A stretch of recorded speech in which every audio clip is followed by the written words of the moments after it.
bijalar dan ampas temulawak sebagai pakan ikan dalam budidaya ikan gurami ya.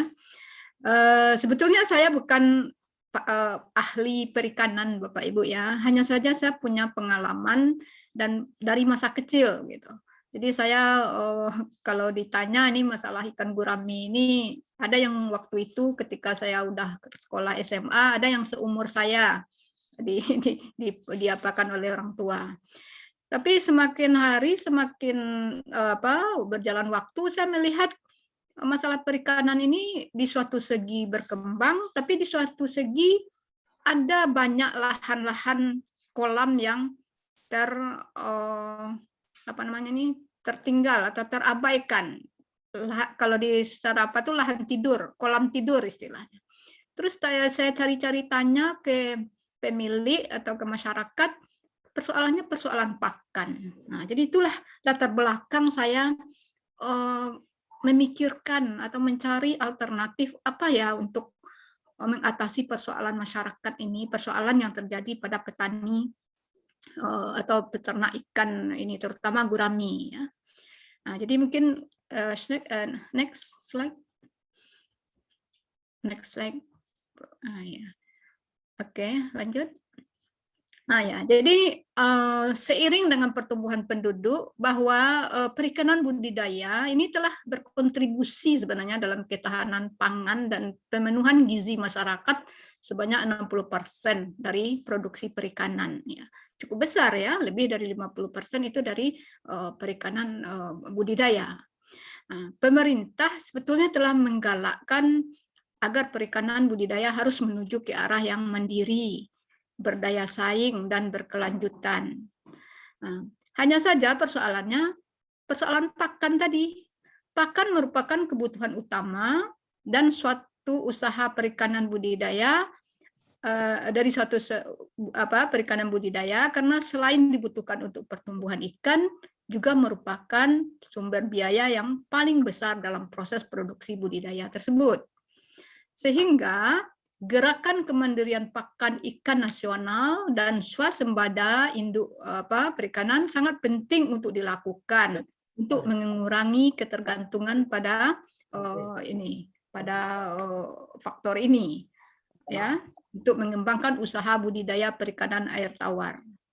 Nah, penggunaan bahan baku pakan lokal ini diharapkan dapat mengurangi ketergantungan terhadap bahan baku pakan impor dan merupakan salah satu faktor yang perlu digalakkan. Nah, itu dasarnya kami mencoba mencari apa kira-kira yang bisa kita terapkan. Ya. Kita tahu bahwa gurame itu ikannya adalah ikan herbivore, suka tumbuhan.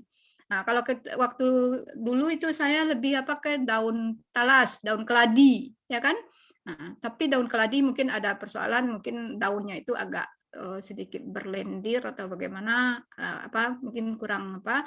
Jadi yang paling cepat, yang paling bisa kita budidayakan itu adalah ubi jalar ini. Jadi umbinya bisa diambil, bisa untuk kita dibikin gorengan, kita bisa direbus atau dicincang-cincang, dijadikan pakan ayam. Sementara daunnya ini kita manfaatkan untuk komposisi atau untuk formula dari ikan gurami ini, terutama gurami ya. Lanjut. Slide berikutnya. Nah, ya. Jadi berdasarkan data informasi usaha perikanan budidaya, pakan merupakan sumber pengeluaran yang paling tinggi pada model usaha perikanan air tawar, di mana 50% dari modal kerja budidaya perikanan berasal dari pakan yang dibeli, dari produk bahan pakan dari pasar yang harganya mengalami kenaikan dari tahun ke tahun. Nah, ini persoalan. Itulah mungkin salah satu sebab banyak kolam-kolam yang ditinggalkan.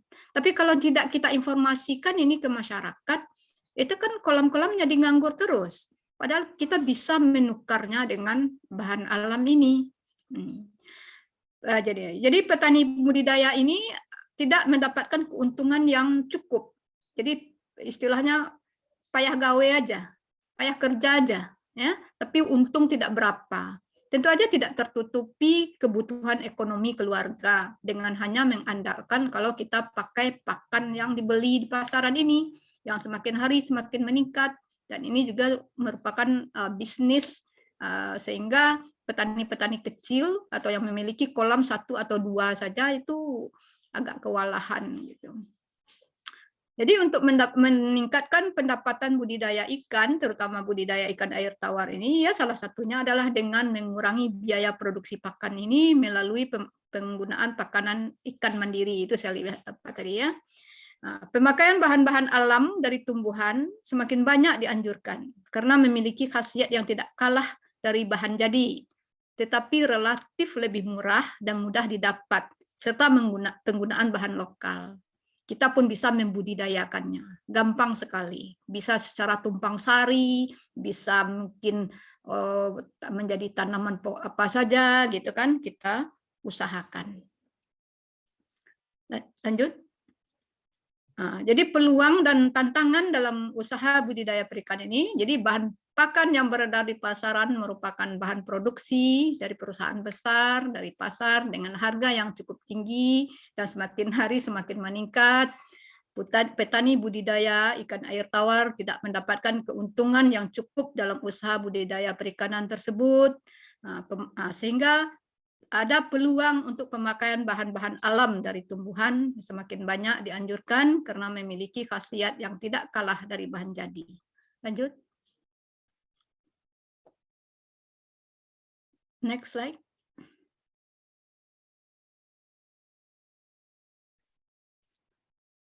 Ya, jadi upaya peningkatan mungkin ini kita apa aja ya. Formulasi dan proses pembuatan pakan dari bahan alam ini untuk mendorong kemandirian dalam memproduksi pakan ikan secara sederhana sekaligus meningkatkan produktivitas ikan air tawar tersebut.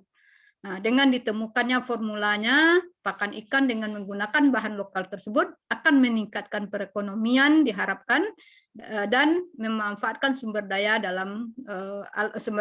alam daerah sebagai bahan baku lokal. Lanjut.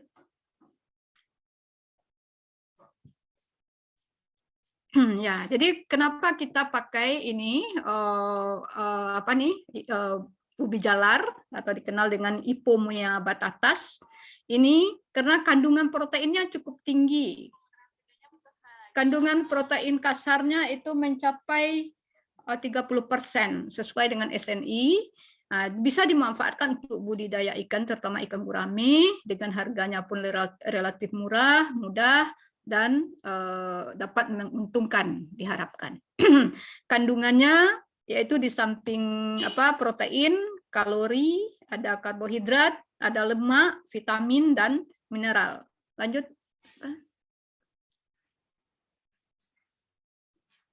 Ya, kemudian kita tambahkan temulawak.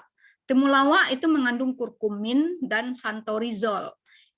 Bahan ini memiliki efek antioksidan, imunostimulan, dan antimikroba. Kan sering juga perikanan ini ada mikroba, mungkin ada bakteri, ada jamur juga. Bahan ini cukup bagus aktivitasnya sebagai antimikroba. Selain itu, temulawak ini juga mampu menaikkan nafsu makan pada hewan uji ya, dan daya tahan tubuh, sehingga berpengaruh terhadap peningkatan pertumbuhan hewan uji. Ini dari kita mengujinya pada hewan percobaan. Ampas kelapa juga merupakan bahan terbuang dari industri pengolahan santan kelapa, merupakan sumber lemak, karbohidrat, dan serat yang dapat membantu dalam meningkatkan pertumbuhan ikan. Sedangkan dedak atau sekam atau bekatul ya merupakan bahan dari padi yang banyak mengandung serat, vitamin, terutama vitamin B. Oke, lanjut, silakan. Jadi ini kandungan gizi dari ubi jalar sebagai bahan utamanya. Jadi kalorinya 47 kilokalori, proteinnya ada 2,8%, ada lemak, ada karbohidrat 10,4%, kalsium ada 74 mg, fosfor ada 66, zat besi ada 10, vitamin ada 6.015 unit international unit, vitamin B1 ada 0,12, vitamin C ada 22. Jadi komplit sebetulnya yang terkandung di dalam daun ubi jalar itu. Nah, ini sekarang tinggal kita lagi bagaimana membiasakan, memasyarakatkan atau mempopulerkan makanan-makanan alam untuk ikan ini. Lanjut. Next. Nah, ya.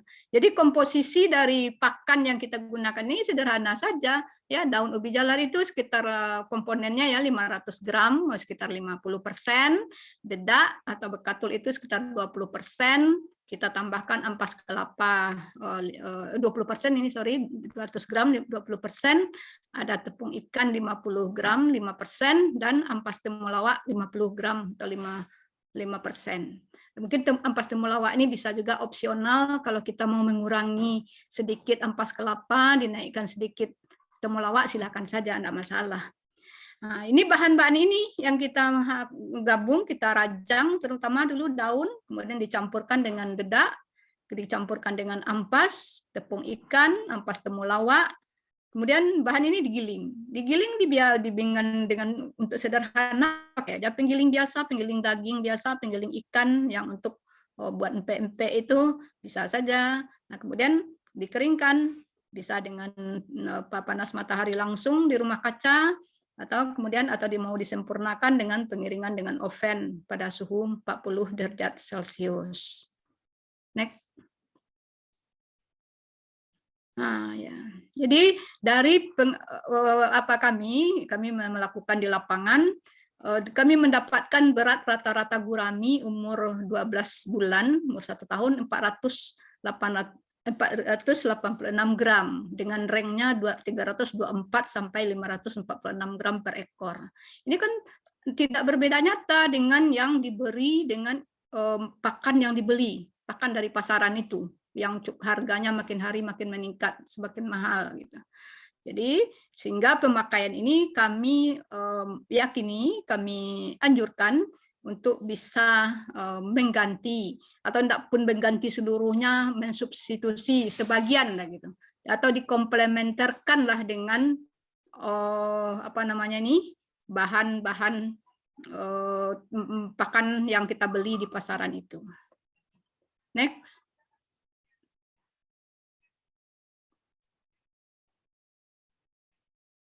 Nah ya, sorry, terus ke bawah, mungkin ini ada apa? Next. Ya, nah, jadi mungkin ini dokumentasi saja lagi kita apakan budidaya ini. Jadi daun ubi jalar bisa ditumpang sarikan dengan tanaman lain. Ini kebetulan saya ada tanaman jahe, tapi sebelahnya ini ada tanaman ubi jalar yang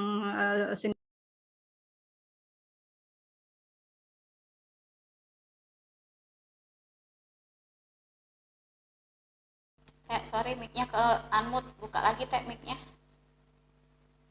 Ya, inilah tanaman ubi jalar yang kita tumpang sarikan dengan tanaman lain, bisa dengan tanaman jahe misalnya, bisa dengan tanaman temulawak itu juga, bisa dengan tanaman lain, kacang-kacangan misalnya.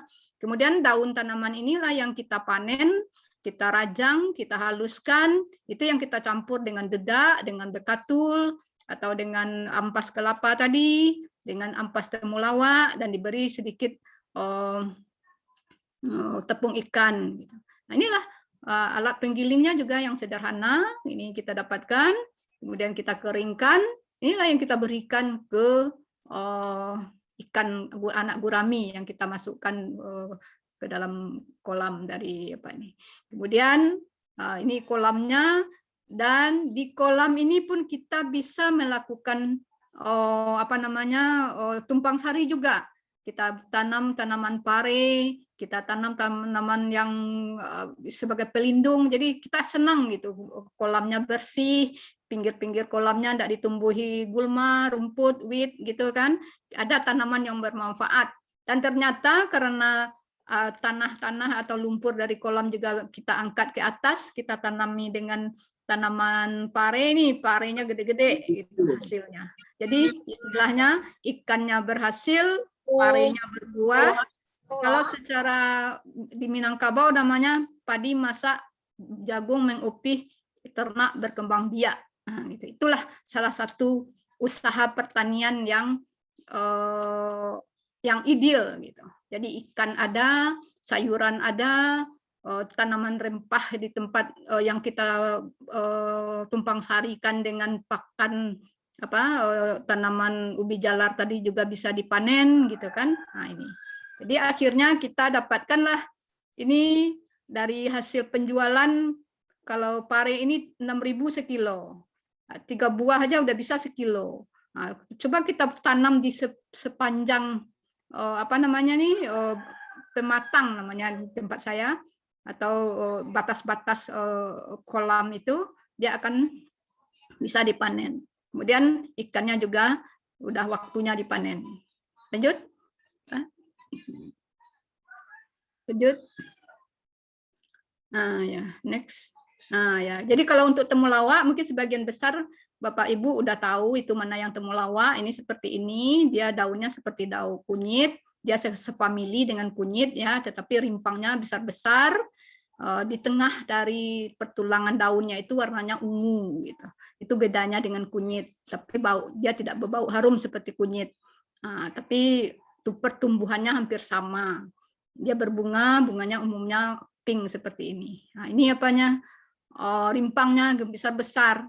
Tidak hanya ikan yang diberi limbah temulawak atau ampas temulawak, kita pun bisa meminum temulawak ini, gunanya untuk melindungi diri kita, untuk meningkatkan imunitas, untuk meningkatkan daya tahan tubuh, untuk melindungi sel hati dari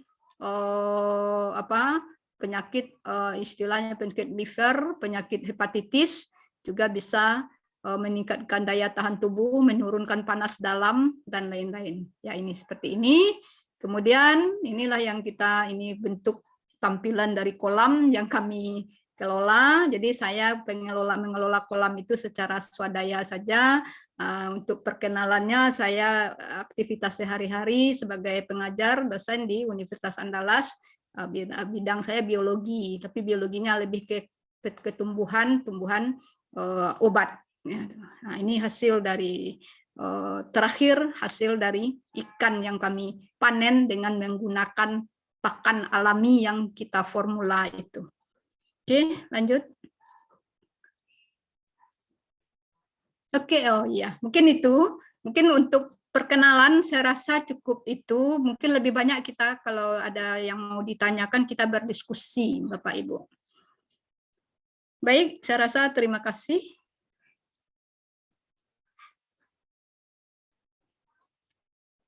Saya kembalikan kepada Ibu. Ya, moderator. terima kasih Ibu Neti. Aduh, canggung kayaknya kalau bawa nama Ibu ya.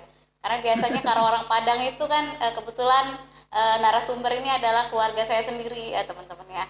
Jadi kalau misalnya bukan keluarga agak susah ya kalau minta sebagai narasumber gitu kan. Apalagi nggak ada honornya ya Teh ya. Bukan masalah honornya, Eta, tapi masalah membagi, sharing. Jadi saya sharing aja nih sifatnya Bapak Ibu. Ya. Luar biasa sekali. Mungkin ini info sebentar, ini ada hadir dari Sulawesi, ada yang dari mana ini tadi ya? Dari Musirawas, dari Lubuk Linggau, tadi saya baca ada dari Pinrang juga ya. Kepulauan Yapen. Aduh, teman-teman banyak banget ya, mungkin ada yang mau ditanyakan, silahkan dibuka mic-nya aja langsung ya, karena kita langsung aja, nggak usah banyak banyak formal-formalan. Silahkan ya teman-teman, kalau yang mau ditanyakan langsung raise hand atau enggak. Ko Acuy tadi mau sharing, silahkan Ko Acuy. Baik Bu, ya. Terima kasih. Saya mau bertanya sama Ibu Dr. Neti Suharti MS. Ya, silakan Pak. Selamat sore Bu. Selamat sore. Nama saya Acuy Bu ya. Jadi ini kebetulan saya budidayanya ikan patin Bu. Bukannya menggunakan gurami, Bu ya. Ya. Topik yang hari ini dengan ubi jalari sebenarnya sangat menarik, Bu. Kebetulan di daerah kami ini kami budidayakan juga, Bu. Iya, iya. Yang kami budidayakan daun ubi jalari ini kami untuk konsumsi, Bu, untuk kita makan gitu. Jadi kalau memang itu tuh sangat bermanfaat bisa untuk ikan, Bu. Saya melihat formulasi yang Ibu tadi sudah ditampilkan, itu ada dedak, ada tepung ikan, ada poles. Poles kalau dedek kami pengganti poles, Bu ya. Melihat dari formulasi di sini, kelihatannya daun ubi jalar yang belum kita kasih, Bu. Memang dengan protein 20 sampai 25 itu sudah bisa besar ikan patin, Bu ya. Iya. Ibu tadi bilang bisa mencapai 30%, kemungkinan di Pokdakan kami bisa digunakan mungkin, Bu ya, untuk pembesaran ikan patin dengan memakai campuran daun ubi jalar ditambah daun ubi jalar gitu, Bu. Apakah bisa, Bu? Iya, kalau secara apanya, Pak, berdasarkan gizi atau kandungan dari ubi jalar itu bisa, Pak. Ya, jadi kalau memang di ubi jalar udah dibudidayakan, kenapa daunnya tidak dimanfaatkan gitu kan? Nah, jadi manfaat ganda dari ubi jalar. Jadi kita manfaatkan umbinya untuk konsumsi, apakah untuk kita direbus, untuk digoreng atau macam-macam ya, Pak ya. Nah, daunnya dijadikan pakan untuk untuk ikan gitu. Bisa ikan patin juga kalau dia udah kering, udah bercampur dengan tepung ikan dan dedak itu, dia udah dilahap aja tuh sama ikan patin itu. Ya. Berapa persen, Bu, protein dengan sudah dicampur ubi jalar, dedak, ampas, tepung ikan? Berapa proteinnya, berapa persen, Bu ya, kalau Ibu untuk gurami ya, Bu, itu, Bu? Kalau gurami itu kan kalau dia tinggal 50%, tadi kan berdasarkan kandungan dari ubi jalarnya, Pak ya. Ya kalau kita kasihkan 50% berarti kan separuhnya dari yang ada secara apa. Misalnya kalau dia 30%, berapa tadi saya sebutkan? Nah, separuhnya lah jadi, karena dia 50% dari komposisi yang kita berikan ya kan. 25% berarti kok. Separuhnya 15-an ya? Ya 15%-an lah gitu. Karena gurami kan nggak butuh ngejar protein tinggi ya kok ya. Iya, gurami kan dia herbivore, lebih ke herbivore ya. Baik, Bu, terima kasih, Bu. Yuk, sama-sama. Yang sudah mencoba ubi jalar kami itu Bu Triana Mareta, Bu. Iya, jadi baru pertama kali Teh. Kan aneh gede ubi jalarnya ya, Pak? Iya. Besar-besar ya? Oh iya. Dengar daun ubi jalar, Bu Eta mau bawa buat sayur nggak katanya kan? Nggak pernah racun, jangan-jangan kok kata ini Eta tadi kan Teh. Ya udah katanya sambil dibuka, jadi udah pas dicicip, aduh ternyata lebih enak daripada kangkung kawan-kawan. Coba aja deh. Sedap. Kandungan proteinnya juga tinggi. Iya, tapi orang nggak membiasakan. Itu aja, Bu. Terima kasih, Bu ya. Oke, terima kasih Pak Aceh. Silakan teman-teman, mumpung ada dosen kita di sini ya, sambil sharing-sharing apa pengalaman, silakan. Yang dari Medan nih tadi, siapa? Ada yang mau ditanyakan? Atau Pak Beni nih, biasanya aktif nih. Medan, siapa yang nanya nih? Assalamualaikum Bu Neti. Waalaikumsalam. Dari siapa? Assalamualaikum. Dari Medan Bu Neti. Iya. Ya Pak, silakan Pak. Silakan Pak, langsung aja. Terima kasih Bu Neti, moderator. Saya di Binjai, Kota Medan, Kota Binjai. Ini memang di Binjai ini sebagai produksi gurami terbanyak juga, karena untuk kebutuhan dari Kota Medan, Langkat dan Binjai itu cukup dekat.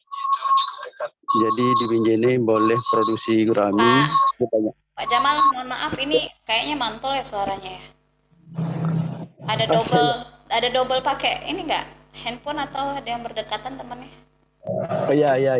Dimatiin salah satu ya suaranya ya. Oke, silakan lanjut. Jadi selama ini kita memang saya tanya Bu Neti gini. Daun keladi pada biasanya kan langsung dikasihkan hal seperti itu, tidak diolah. Nah, sekarang ini Bu Neti, alhamdulillah ada informasi bagus juga. Kalau seandainya itu juga dipakaikan seperti daun keladi, tidak diolah seperti ransum, tepung ikan, tepung dedak segala macam. Kira-kira apa pertumbuhannya seperti gurami? Dan kemudian komposisi daripada keladi lubi rambat ini, apakah sama dengan daun keladi, Bu? Nah, memang di Binjai termasuk ikan idaman daripada gurami ini, harganya muncul cantik dan semangat dari pelaku utama kita memang banyak yang serius. Yang dipertanyaan kita, Bu, kalau seandainya daun lubi rambat ini tidak kita ransum, kita olah, apakah sama seperti daun keladi, Bu? Itu ya, Bu Neti. Makasih Bu Neti dan moderator. Oke. Ya. Langsung jawab, Tete. Oke, Pak Beni. Ya, jadi secara logika